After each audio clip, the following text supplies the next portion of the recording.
And I had an idea about giving a horse a haircut. I put an ad in Horse and Hound and I got inundated with about over 450 emails and phone calls from these horse owners. I spent 3 days preparing the horse and then 2 days shooting. Tim Walker had agreed to do it.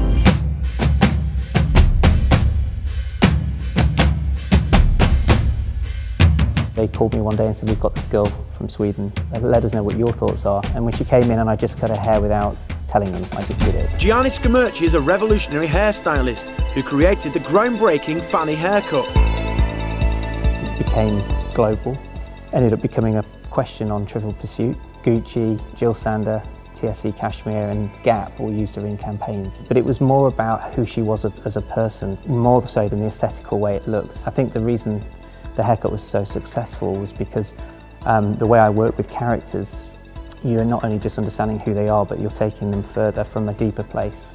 So you're actually evolving them as a person and giving them a different framing to who they think they are.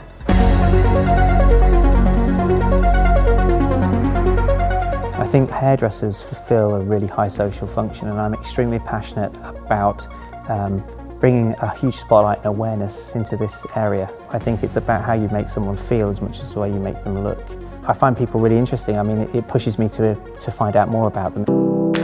Sink the Pink is an incredible movement. I really wanted to capture who they were rather than the persona and the character that they were portraying on stage. I insisted that I needed time to spend with them, and so they allowed me inside the inner circle. And so after about 2 years we shot them, and I prepared everything and we shot them. We did an exhibition and it was celebrated. It was opened by Prince Charles and it was at the Edinburgh International Fashion Festival. Jasmine became my muse, mainly because she was so open to allow me to do things with her. And I knew aesthetically that she was going to work, but it was much more about how she was. She was quite quirky, and at the time I felt that my ideas were about the right fit for how she was as a person.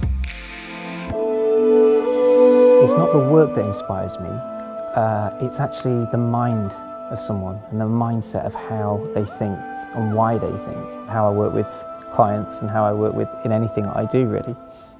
If it's on set, whether it's in a salon or even if I'm educating, even with someone I'm teaching, I'm really keen to get into who they are, where their strengths and weaknesses, where can I make a difference? I think that's the most important thing, in whichever form that might be.